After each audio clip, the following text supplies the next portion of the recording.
Kumusta mga Kanila Agan TV? Welcome back sa panibagong adventure dito sa Shanghai.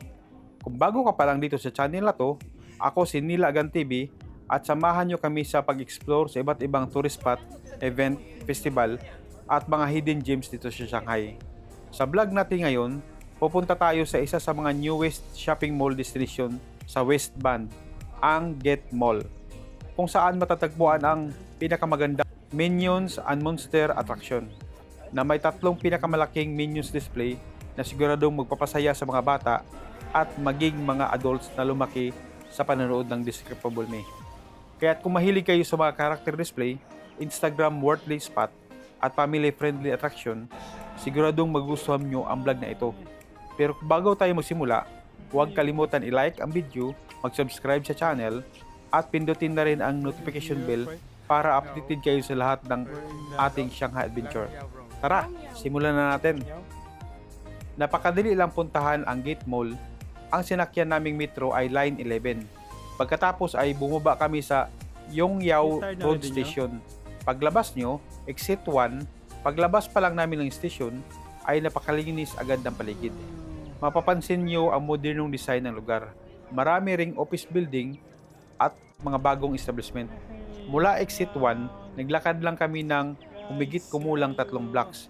Hindi rin kayo mahirapang hanapin ang mall dahil napakalaki ng building, kitang-kita agad. At napaka-elegante ang buong building. Hindi ito katulad ng ordinaryong shopping mall. Pinagsamang luxury mall at lifestyle center. Marami ring cafe, restaurant, designer store, family entertainment, at iba't ibang pop-up exhibition. Isa ito sa mga bagong dinadayo ng mga locals dito sa Shanghai. Ang napakalaking kulay dilaw na Minions. At grabe, napakalaki pala nito sa personal. Hindi lang siya simpleng display lamang. Talagang giant art installation. Kitang-kita agad kahit nasa malayo ka pa. Maraming tao na gusto magpa-picture, mga bata, mga teenager, mga couples, at maging mga matanda. Lahat gusto magkaroon ng souvenir photo. Napakaraming photo spot. Bawat sulok ng event ay Instagram worthy. May iba't ibang background, may mga malalaking karakter, may colorful decoration, may interactive display, kaya bawat bisita ay naglaan ng oras para makakuha ng picture. Hindi ka rin pumasok sa loob. Meron ding mga Minions memorabilia. Ang pinaka-highlights ay ang 3 giant Minions na sina Bob, Kevin at Stuart. Bawat isa ay may kanya-kanyang pose. May nakangiti, may nagugulat, may sobrang kulit na ekspresyon. Makukulay ang paligid, punong-puno ng yellow theme. Talagang nakakatuwang tingnan, hindi mo mapipigilang mapangiti. Napakasaya ng atmosphere, marinig mo ang tawanan ng mga bata, makikita mo ang excitement ng bawat pamilya. Lahat ay enjoy na enjoy. Napaka-positive ng energy ng buong event. Ito yung klase ng lugar na gusto mong balikan.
Tips: kung balak niyong mabakasyon, mag-business trip o bumisita sa China, isa sa mga pinakamahalagang paghahanda ay ang pag-download ng mga kinakailangang mobile application bago pa kayo umalis sa inyong bansa. Malaki ang maitutulong ng mga apps na ito upang maging mas madali, ligtas at hassle-free ang inyong paglalakbay. Number 1, Alipay. Para cashless payment. Ang Alipay ay isa sa pinakasikat na digital payment application sa China.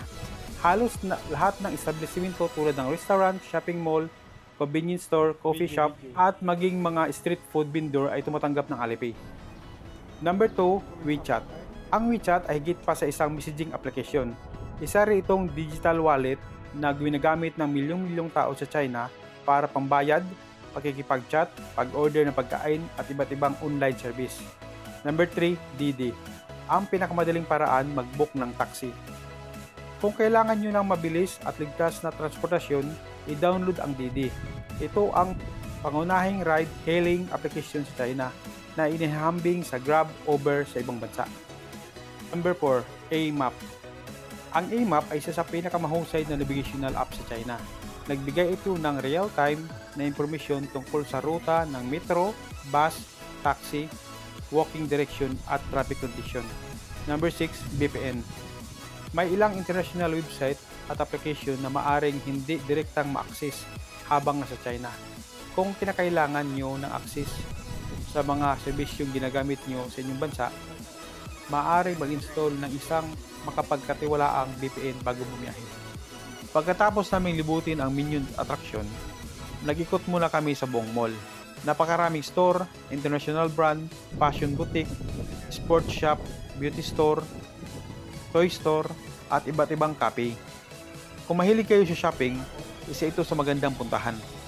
Kami ay kumain sa KFC. Napakaraming restaurant, Chinese cuisine, Japanese food, Korean restaurant, Western food, coffee shop, dessert cafe, milk tea, at iba't ibang snack. Talagang hindi kayo magugutom. Kung bibisita kayo sa Shanghai at gusto nyo ng kakaibang mall experience, highly recommended ang Gate Mall. Hindi lang shopping, may exhibition, art installation, family attraction, event, seasonal display, at napakagandang ambience. Perfect ito sa buong pamilya. Salamat sa pagsama sa aming adventure sa Gate Mall sa West Bund, Shanghai. Talagang sulit ang pupunta rito, lalo na kung mahilig ka sa Minions at naghahanap ng family-friendly destination na puno ng saya at magandang photo opportunities. Mula sa malalaking Minions display hanggang sa modernong shopping experience, siguradong magiging memorable ang inyong pagbisita. Kung nagustuhan nyo ang vlog na ito, huwag kalimutan i-like, i-share at i-subscribe ang channel para mas marami pa tayong pupuntahan magagandang lugar dito sa Shanghai. Maraming salamat sa panonood. Nilagan TV. See you in the next Shanghai Adventure. Bye!